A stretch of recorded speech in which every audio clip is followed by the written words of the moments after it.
What to name our main boy? Let's see. Looking to get a harem of all the beautiful women in the world, brown hair, strong with a sword. Ah, I got it. Now that's perfect. Jokes aside, hey everyone, Zirin here and welcome to Eiyuu Senki Gold, a strategy visual novel game by Tecmo that reminds me greatly of Not-Rance. It's got the same general gameplay flow going for it. The goal is to conquer the world one area at a time. You are limited by action points. Every unit has 4 stats and power, depend on troop value, which increases with money.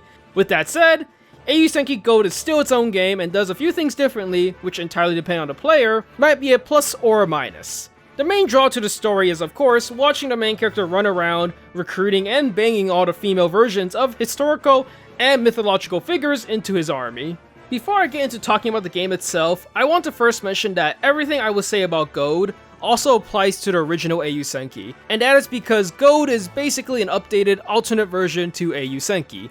They are incredibly similar, with Eiyuu Senki Gold having a few minor additions and a new story, so if you cannot read Japanese and don't want to wait for a JAS to translate Eiyuu Senki Gold, then feel free to play Eiyuu Senki instead, which is already out in English. There are a couple of differences which I'll get into more detail at the end. We are going to start with my favorite thing, as always to start with, the premise. Eiyuu Senki takes place in a fictionalized version of our world, where our main character is an amnesiac picked up by Masamune Date, a girl who has sudden aspirations to make the main character the Emperor of Jipang. Not Japan, Jipang. The first target is a protector of Jipang, Yamato Takeru, who has completely sanctioned Jipang from the rest of the world, as there are wars mysteriously occurring all over the world. This quickly leads the main character Masamune to try and conquer the rest of the world in order to bring order to all of this chaos, with this world of course being populated by female versions of famous historical and mythological figures. And that's pretty much the gist of it. The original Eiyuu Senki story is similar, except that the main character is picked up by Himiko first instead. Overall, it's an incredibly bright and cheerful kind of game, where all the characters act incredibly friendly, even if they're supposed to be leading nationwide wars against each other. Everyone just kind of happily joins the main character one by one, because why not harem story? There is an overarching plot which eventually delves into some evil organization manipulating the strings underneath everything, but I'm going to be perfectly honest in saying that the overarching plot to Eiyuu Senki Gold and Eiyuu Senki is nothing too special. It certainly is perfectly serviceable in that it gets the main character from point A all the way to point C by the end, but it definitely isn't the strong point of the game. It feels like the kind of plot that pops in every now and then to remind the player that it exists, but mostly ends up by the wayside until the very end at the conclusion of the story. The overarching plot isn't really a big motivating factor for the player to want to finish the game, but rather is just an excuse for the main character to go around conquering every nation. I will say I enjoyed it a bit more than the original Eiyuu Senki story, but like a tiny bit, and that doesn't really say much. There's also only one ending to this game, so not much reason to play it more than once, unless you really enjoy the gameplay. As for what is probably the main draw of Eiyuu Senki Gold, that would probably be 2 things, with the first one being the character interactions. I might as well say this while I can. Yeah, a lot of characters seem to be missing pants or just wearing underwear. All I can really say is get used to it. There's also a closed break system that I have no idea how it activates. It reminds me of Queen's Blade. It exists? Not sure what I'm supposed to say about it aside from that. Anyways, a huge risk when it comes to these kind of huge harem games is that most of the time, because the cast is composed of say over 70 characters, that none of them really get any development outside of maybe the main one if we're lucky. There's just so many of them that a lot would tend to just vanish from the plot after their initial appearance. And while Eiyuu Senki doesn't really buck this trend, it does manage to give every single character a handful of unique character events, which also includes the fact that nearly every single heroine gets at least one H scene. These personal character events do a good job of fleshing out as much as they possibly could in such a short amount of time each of the many heroines that exist, and I can praise the fact that they at least had a couple for nearly every heroine, especially when there are so many. Are there groundbreaking developments in these scenes that dramatically change how you think of every character beyond their initial appearance? No, not really, but you don't expect that when it comes to this kind of ridiculously huge cast. They just serve to endear the player a little more to each heroine, and if that's all I'm expecting, then yeah, it gets the job done. On the flip side, the biggest strength of these huge casts is the obvious fact that there are just so many heroines. Many of the characters are kind of one note, but at least Eiyuu Senki Gold dedicates a little bit of time for every single one of them, that you'll probably at least like one or two on just the basis of looks and personality. While definitely most characters just appeared and disappeared for the main plot, a couple of important ones do stick around for major events. Masamune pretty much serves as the main heroine advisor sort of position, although it's not as if she's vitally important to the story or anything, it's just that she appears in many of the main plot scenes. Himiko, Arthur, and a couple more tend to show up more than some of the other characters. As for the second main draw to Eiyuu Senki Gold, that would be the gameplay. I think it's very similar to Sengoku Rance, if a lot easier, which isn't a bad thing because I really like Sengoku Rance's gameplay. I won't go into too much detail, but I will at least briefly go over it.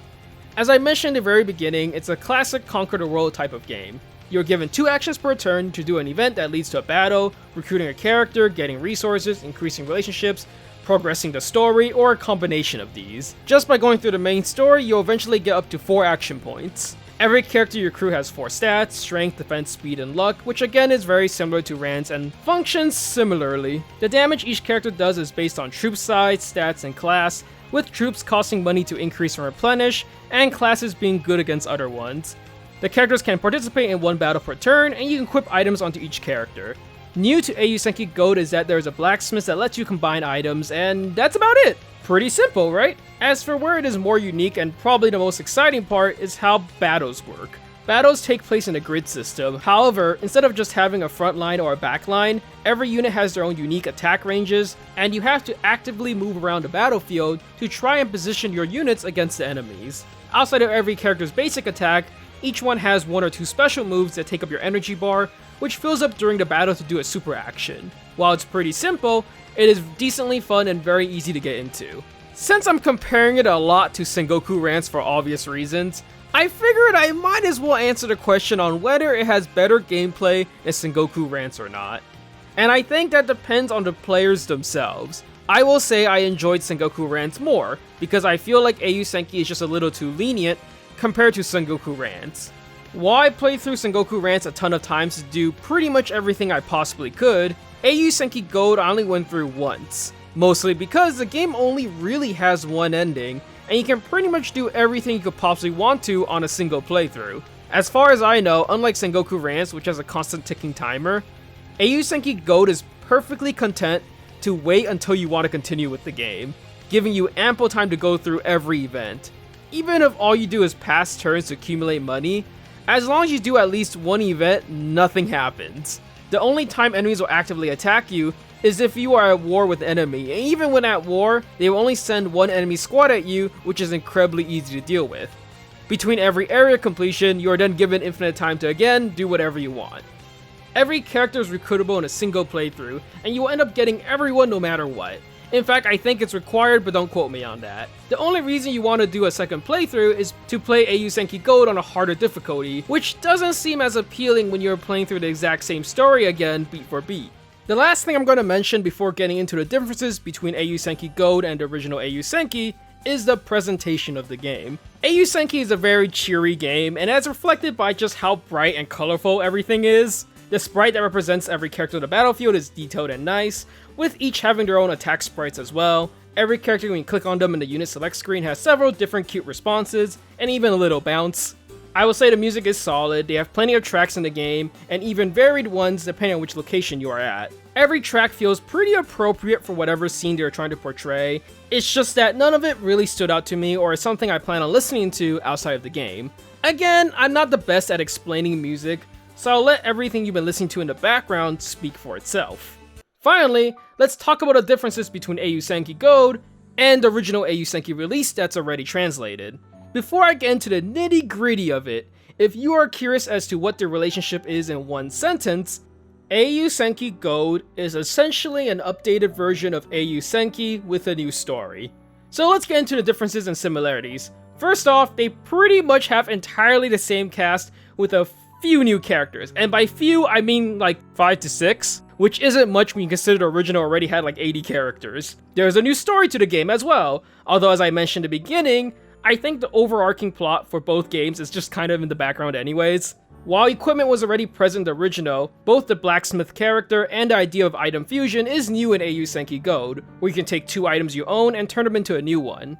Characters all have new interaction scenes, although many of them end up very similar to the original game counterparts. There are also new H scenes for all the characters, some get more, some get less, and some are very similar to the original game counterparts. The combat itself is pretty much exactly the same, however, there is an added luck stat in Gold, and everything is set up a lot better, so the information is much more readily available on the roster page. But really, it's about the same.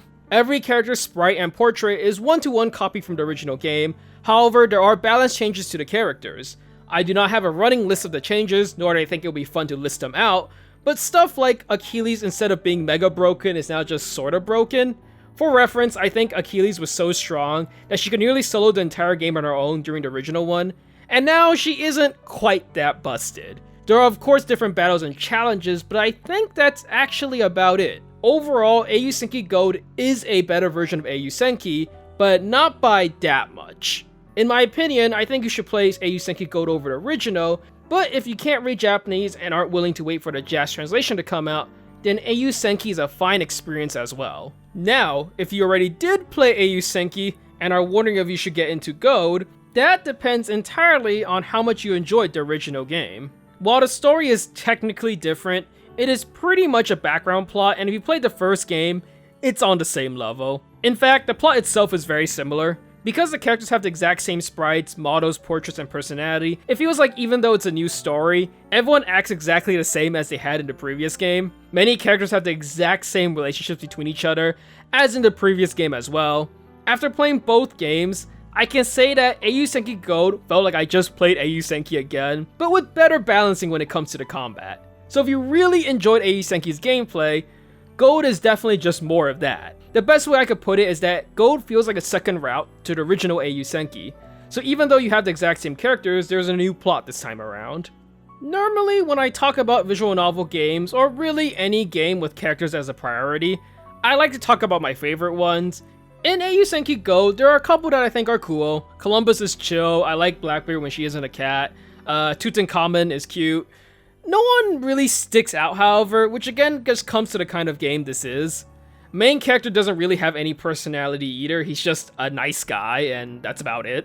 Honestly, I think Eiyuu Senki Gold, and even Eiyuu Senki for that matter, are both good games. Not amazing games, but good ones. While the story is pretty weak in my opinion, and the characters aren't given any particularly noteworthy developments, that's kind of expected when it comes to a World Harem game and having like 80 heroines, and even though there are so many of them, every character does get a couple of their own specific scenes, and you will easily see every single one of them. The gameplay is pretty fun, even if it is very simple. I don't think it's really necessary to play both of them.